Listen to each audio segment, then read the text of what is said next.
So at the end of the day, you can have a high intellect, but you don't know how to operate and read the room.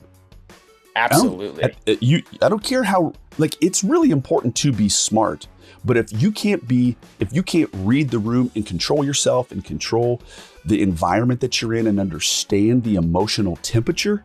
So this is, some people call it EI, emotional intelligence. Another way to put this is you've got a high IQ and you've got a high EQ, emotional quotient and just raw sheer intelligence quotient.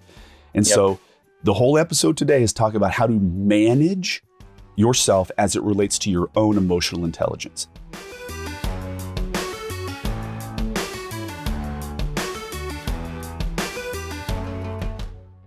Hey, everybody, welcome back. Super grateful that you're here on the Lead Ministry Podcast. That's right. We have officially rebranded. It used to be the Lead Volunteers Podcast. It is officially the Lead Ministry Podcast. Very excited about that. It's been a little bit of time in coming. I had to kick around the idea. Is this, what does that mean? Well, I think it means all things good. Very, very grateful that you folks are here.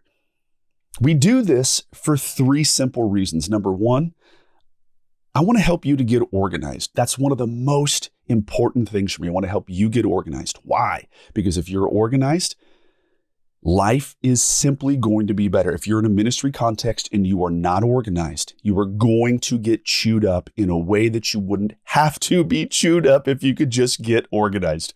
I happen to have the gift of administration. It's almost laughable how intense my passion for organization is, and I want to leverage that. That's my gift, in a sense, to the body of Christ. I want to help you get organized. Number two, I want to help you lead with confidence. If you know where you're going, literally people will follow. Even if you know about half or 65% of where you're going and you're figuring out the rest on the way, people will follow, but you got to lead with confidence. You have to kind of halfway know where you're going. I want to help you with that. And the third thing, work with me here. Number one, if you get organized, if you lead with confidence. Number three, you will avoid burnout. There is an enemy in our story. There's an enemy, and that enemy is lurking in the shadows. That enemy is burnout.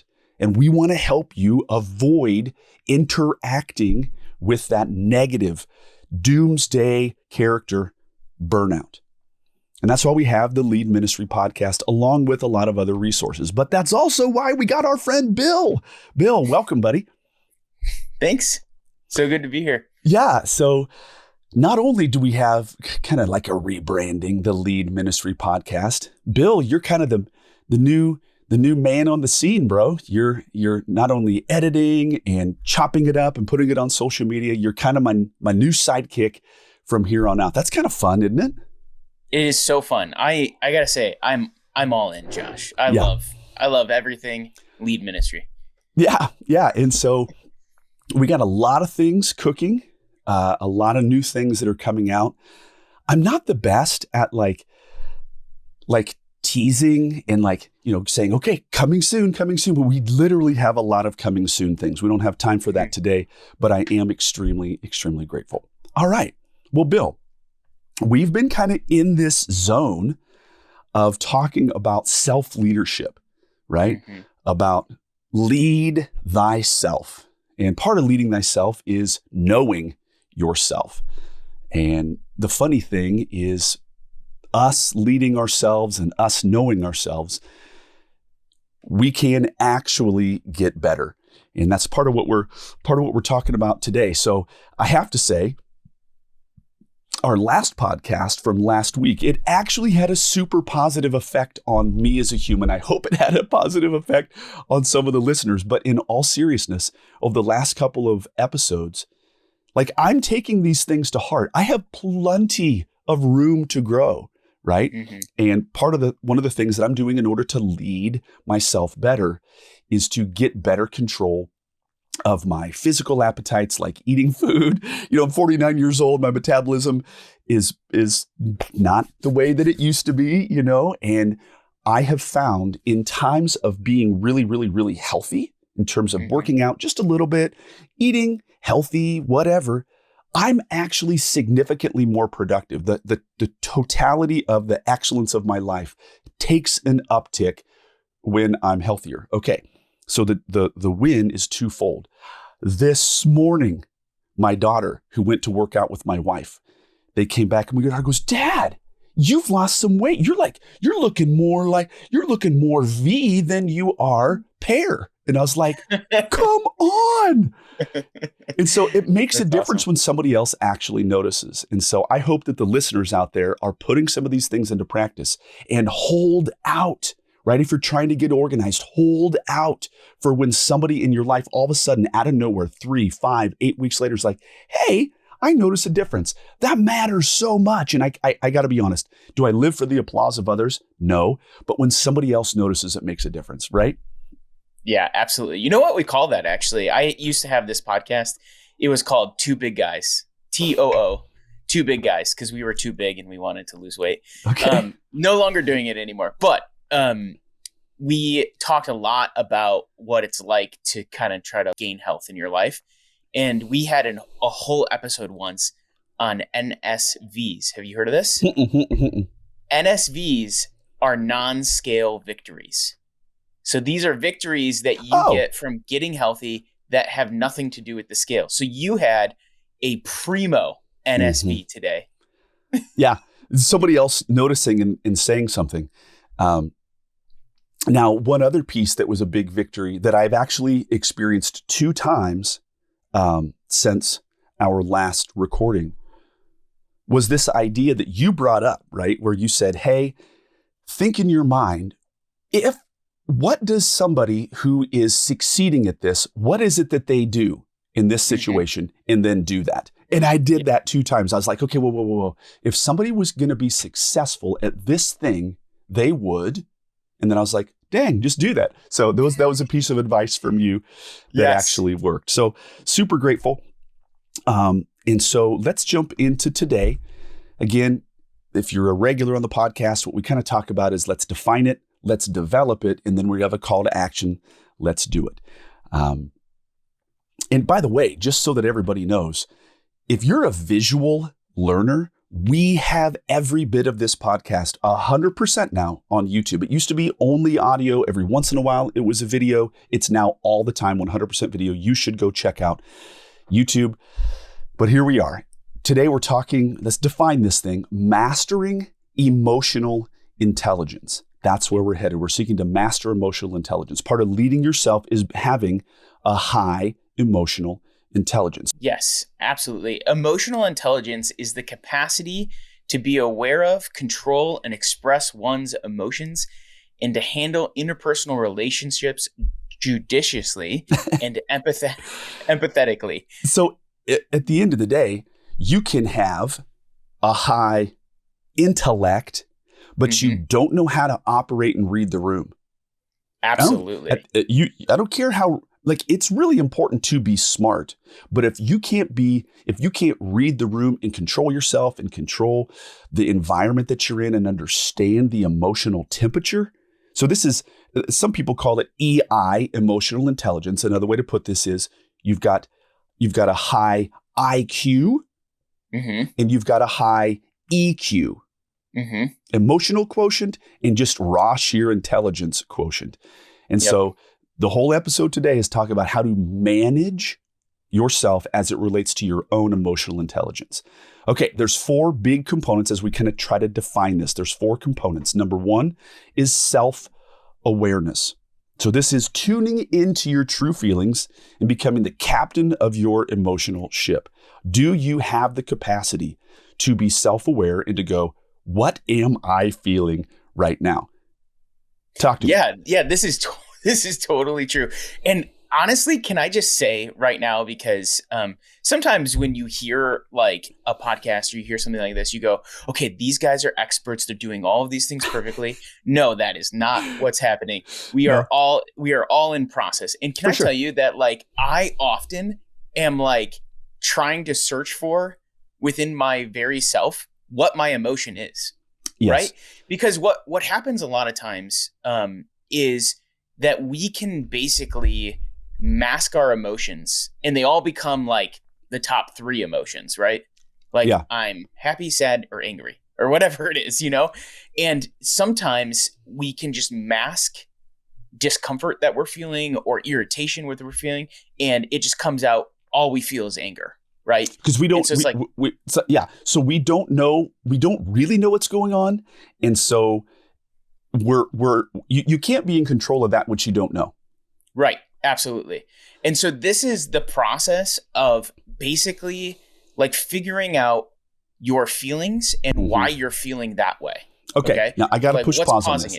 I want to push pause on this because years and years and years ago, I was on staff at a church, and I could get emotional about this. This was a very, very, very hard time. Myself and another guy were being overseen by a guy that we absolutely loved.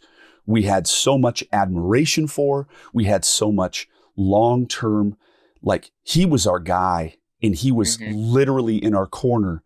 It was as if there was a lot of emotional intimacy with one another. It was as if we always called it, we took off our ministry. I got goosebumps, dude.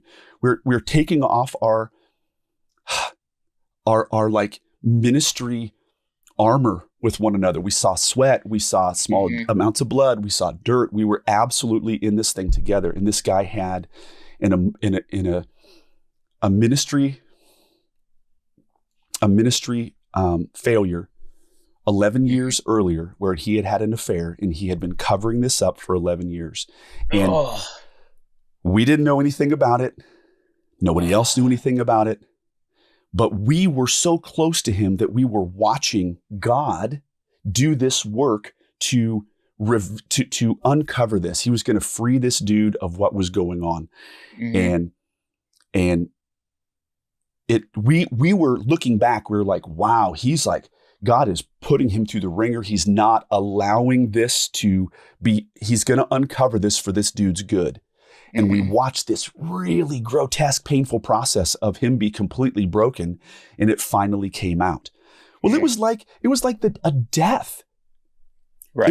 It was like when he announced to the staff. I mean, we found out about this weeks earlier. He shouldn't have told us. He should have only told the elders, and then we would have been disclosed to. But he told us right away, and we're like, bro, you got to go to the elders and tell them this. It was This is a really long story. But the way that this ties into emotional intelligence is that other pastor and I, who were peers, and this guy was our boss, he was now no longer our boss. We knew all about this and what was coming out. Nobody else did. And we had to kind of manage our emotions this time. And so here's how we successfully did that. Multiple times a day, I would come to his office or he would come to my office, and I would say, okay, right now, I am feeling denial. That's what I'm feeling today. So we called it calling out what we're feeling. And so then he would come to my office and he would go, right now, I'm super angry. So we had this list of emotions, and they were the common things that you would think. They're all of the signs of grief and loss. But what we did is that throughout the day, we would just pause everything. I would storm into his office, not knock, and go, okay, right now, I am feeling lost. I'm feeling discombobulated. And I was bringing out from inside of me this emotion that was rattling around. And I would literally bring it to the service and say, this is what I'm feeling. And I called it out verbally. Does that make sense to you? Yeah. And that's so important to be able to do that, because if you just bottle it up and you don't address those feelings, it's going to pop out in some place that you don't want it to pop out. Like when you get home from work and you've been bottling it up all day, and then something triggers you at home, it's going to come out. It's going to come out. You're exactly right. But when we were able to call it out, I now had a sense of mastery, even if it was for the next 48 seconds. That I was like, I am feeling anger. Okay. At least it's not a mystery. And it's not like the tail is now wagging me. Right. Absolutely. I was able to say, okay, I'm feeling anger. Okay. So this idea of emotional intelligence. Part of that is being self-aware. What am I feeling right now?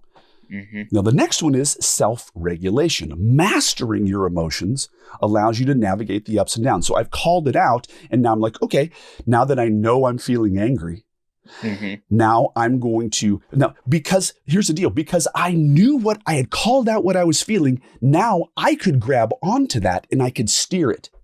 Yes. This is absolutely. me regulating my own emotions, as opposed to I'm being taken on a stinking roller coaster ride, and I don't even know when the ups and but as soon as I called it out, now I have the capacity to be over the top of it, and I could steer just a little bit. Yeah, absolutely. And there's so many good tools out there for self-regulation of your emotions. Yes. And I'm sure we'll get into some of them, but yes. Like it's actually a toolbox of things that you need to develop, because mastering your emotions can be very difficult, right? Yes. Like a lot of us are led by our emotions, and that's not a good place to be either. No, it's not. I want to be the guy as best I can who's steering just a little bit. Right. Absolutely. Yeah. And I got to say, Bill, you had no idea, and I had no idea that we were going to talk about this story from my past. And that's something that we want to be real and transparent. Like, I live a very transparent life, and I want other people to like identify. And for all I know, somebody else out there had a harmful, bad situation. Life happens. But I want to be transparent. I want to be vulnerable. I want to be open to my own, it's all good. I'm not having a hard time, but I was not prepared necessarily to talk about that today, but I'm excited that we are talking about it. So self-regulation. So the next one is social awareness, paying attention to the third one, social awareness, paying attention to the emotional climate of those around you is like having a social barometer. In other words, you now have, in order to lead yourself, you sometimes have to step out from yourself.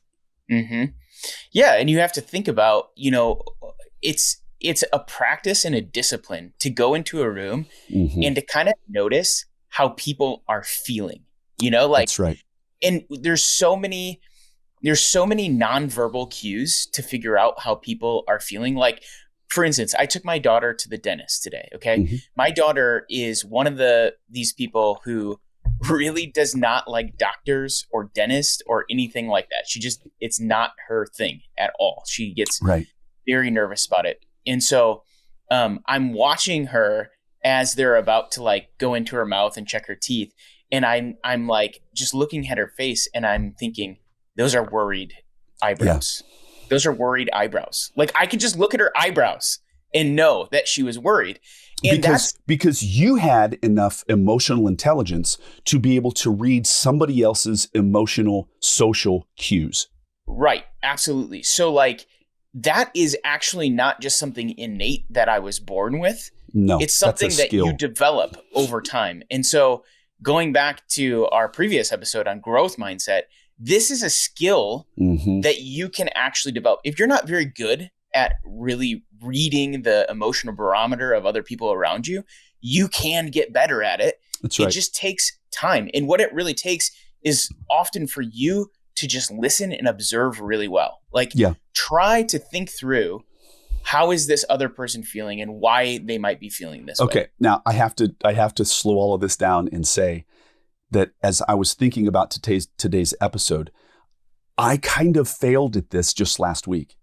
And that's okay. We're all in process. So here I was at a speaking event. It was a 4-day speaking event, and the church had asked me, they said, "Hey man, would you come in and do this training with our staff?" And I was super, super, super honored by that. And I said yes. And so I went into this church thing. We had like a 3-hour window, but I didn't. Okay. So we touched. So here was the training. It was this little box. It was a box that I had to communicate, and I'm very familiar with it. I could go from start to finish without taking a breath. However, since this was this live thing, what I ended up doing was going what I call off-roading. And so somebody brought up something that, like for instance, Bill, if this was on a webinar, I would not have been able to read the room, see somebody who had their eyes changed, they went like this, and they had their brow furrowed a little bit. I thought, okay, they have a question. So then I went with their question, and then we went off-roading. It was off script from the actual topic, but we went off-roading. Now here was, my emotional intelligence was keyed in enough to see that they had a question, and I obeyed that. But the hard part was that once I started off-roading, what I didn't do was I didn't take note of the idea that what I was sharing with them was very challenging to them. It was challenging their leadership. It was challenging their preconceived notions. Mm-hmm. And what did I do? I just kept pushing on, and I didn't have enough emotional intelligence to say, I think that if I keep down this road, I'm going to damage this. This is too much for this person. Like I need to slow my roll. Yes. And then I went, it's okay. It's okay. Like, remember the idea earlier, we said it's okay to fail. That was on a previous episode recently. Mm-hmm. It's okay. But I noticed enough to say we could go here. But then in my excitement, I got way too internal, and I didn't see how my excitement was actually shutting this person down. Right. Do I have any regrets about that? Yes. I'm still thinking about it 3 days later. It's not it's not going to dominate me, but right. it has the capacity to help me maybe not do that again. Yeah, absolutely. And so, and that is emotional intelligence. What you're doing there. In fact, even you just assessing that and looking back at it yes. and like determining that you went too far with something, that right there is you're practicing emotional intelligence. Yes, because I have the capacity to reflect back and make a micro adjustment. Okay, right. So number 4 is cultivating strong relationships is like a garden. You nurture them and they will grow. And so if I was on staff with that person, mm-hmm.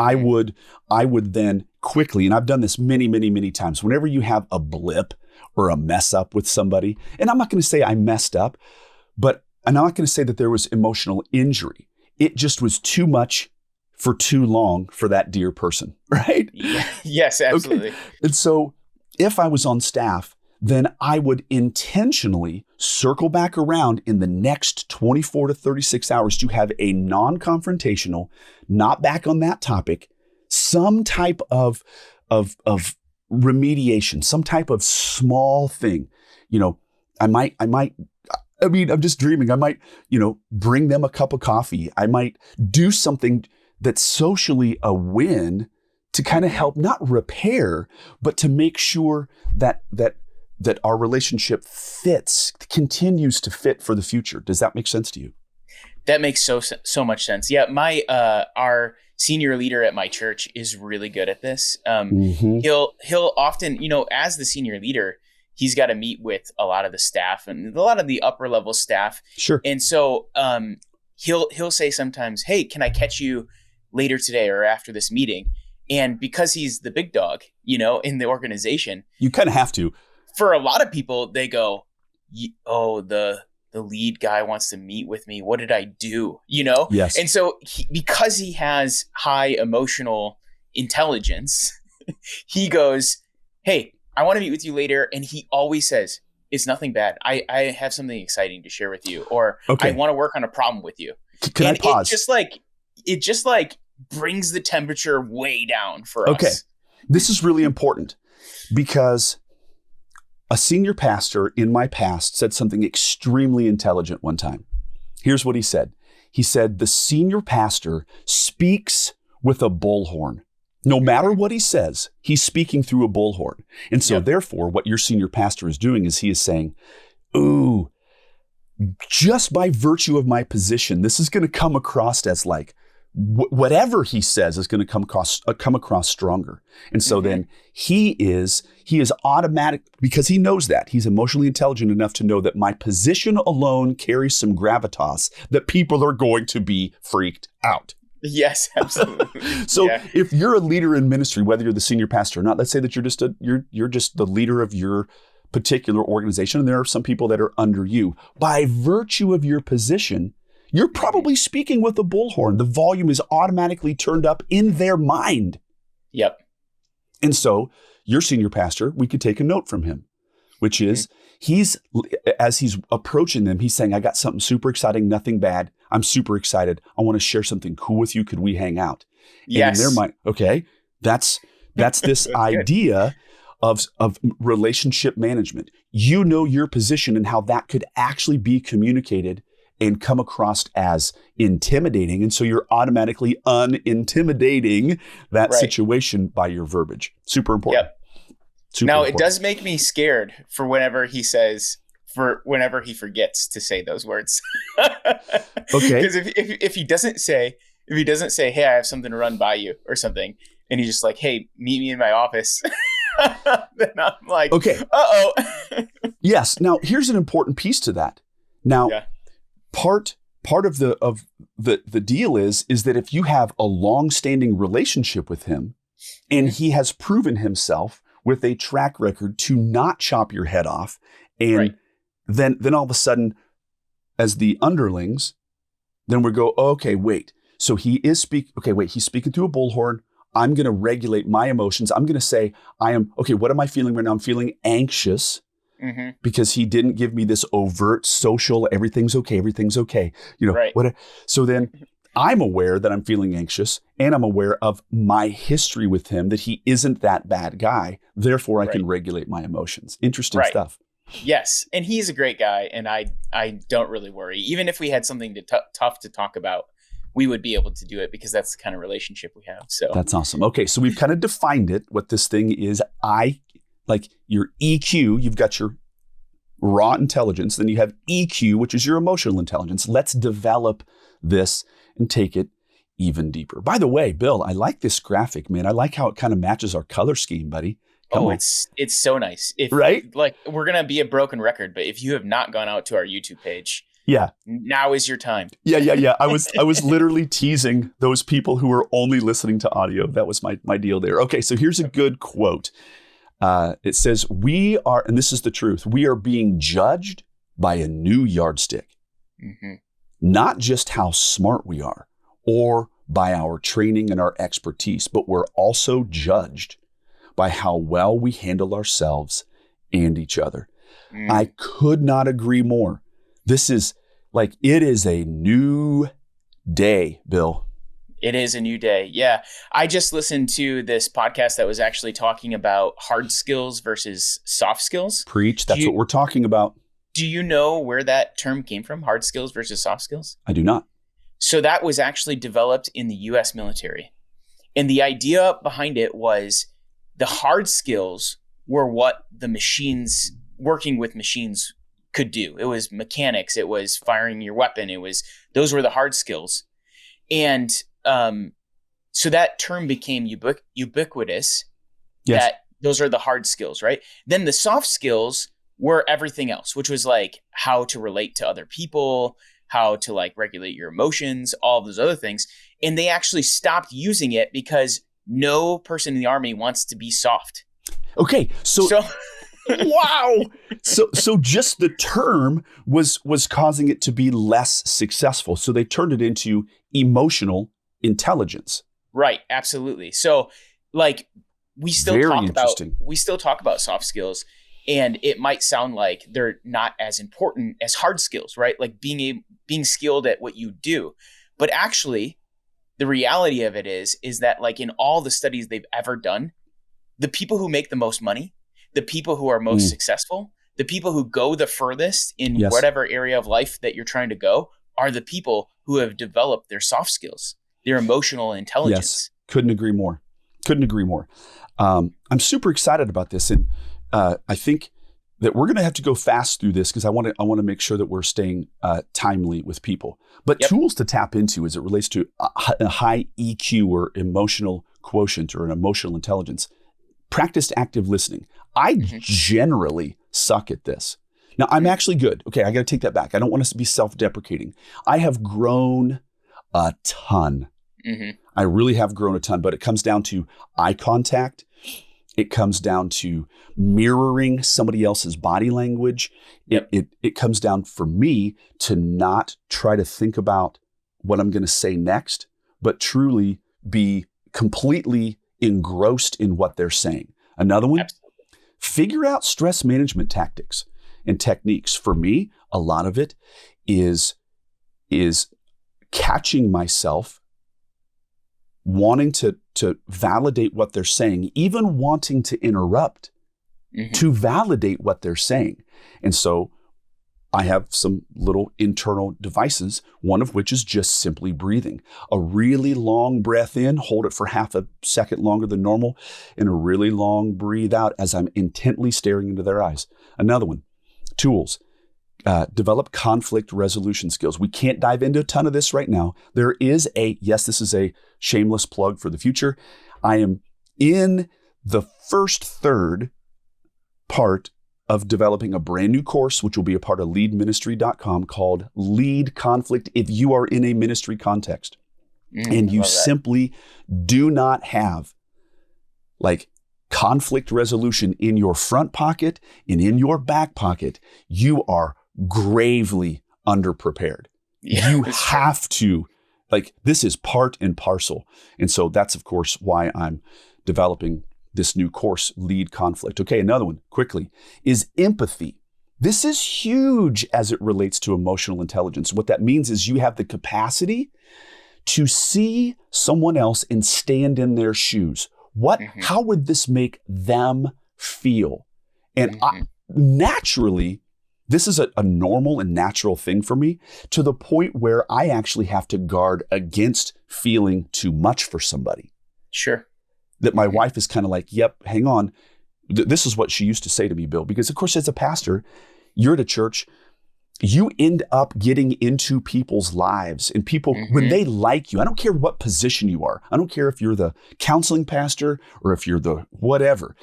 People will come to you when they like you, when they feel they trust you. And so people have come with the most grotesque of trashed lives and horrible sin or whatever the crap they're bringing to me. And all of a sudden, this is natural for me. I feel so deeply for them that my wife has had to train me to go, Josh, you didn't do that. Yeah, it's a good reminder. Okay, I'm not going to say any of the things right, that they did, because they're actually don't peel the paint off of people's cars. They're driving and listening to this. I didn't do that. But having the ability to, not be cold and to be like, whoa, that sucks for you. No. It's really healthy to enter in emotionally as to what people have experienced. So those are some tools: active listening, learning how to manage your own stress, having some conflict resolution skills, and actually being able to feel what other people feel. Okay, let's land this plane. Where do we start, Mr. Bill? We got an action plan, and I'm going to say this: notice your feelings, practice deep breathing, give genuine compliments, and journal tonight. Could you just touch on each of these briefly? Yeah, absolutely. So notice your feelings, especially when you're feeling intense feelings and you're trying to discern. Just take a step back and you can even say it. I am feeling this. By the way, if you're a man trying to connect with a woman, like a husband to a wife, if you lead with your feelings, you'll get further usually. Yeah, that's good. If you lead with what you want, right? Yes, lead with what you want. So, okay, good call. If I am feeling this, that's a big first step. Am I right? Yes, absolutely. Yes. Okay, now let me take this deep breathing one for just a second, okay? Because I learned this interesting tactic, and it's called, what is it called? It's called the 4-square breathing method. Have you ever heard of this, Bill? Yes. Okay, so on my pant leg, I'm sit or wherever, I actually draw a square. I'm going to try to do this. So I breathe in, and then I hold it for a few seconds, and I draw the line down, and then I breathe it out, and I draw the line to the bottom, and then I hold it, and I'm back to the beginning. So it's not that profound, but it's a 4-step breathing method. But the physicality of drawing on my pant leg actually helps ground me just all the more. So breathing's an important one. Talk to me about this genuine compliment piece. This is interesting when it comes to emotional intelligence. Yeah, this is just a piece where, like, you know what it feels like to receive a compliment. Wow. You know, when your daughter says to you, hey, it looks like you've lost some weight today. Oh, yeah. It warms your heart, you know? And so, like, this is just like relationship building in general. Yes. Is give people compliments, but the key thing is genuine. Like, that's right. Find something that you actually appreciate about them and be intentional to tell them. There are so many things that we leave unsaid, and we need to say them to people in our lives. Also, this idea we talked about on our last podcast, journal tonight, just getting into the idea, getting into the space of just reflection. Well, Bill, this is fantastic. We're talking about having emotional intelligence, having a high EQ, an emotional quotient. I think this one would actually be super important for ministry leaders out there. Listen to this one again. I think we could go a long way. Well, gang, this has been just yet another episode of the Lead Ministry Podcast. Super excited. We're in our 3rd week of this little series we're doing on how to lead yourself. We're grateful that you've joined us. Give us a shout out, right? Shout out to us, whether it's in a comment on the podcast place that you listen, or a direct message, or even just an email or whatever. Let us know how you're finding victories in this. All right, gang, we'll catch you guys on the next one.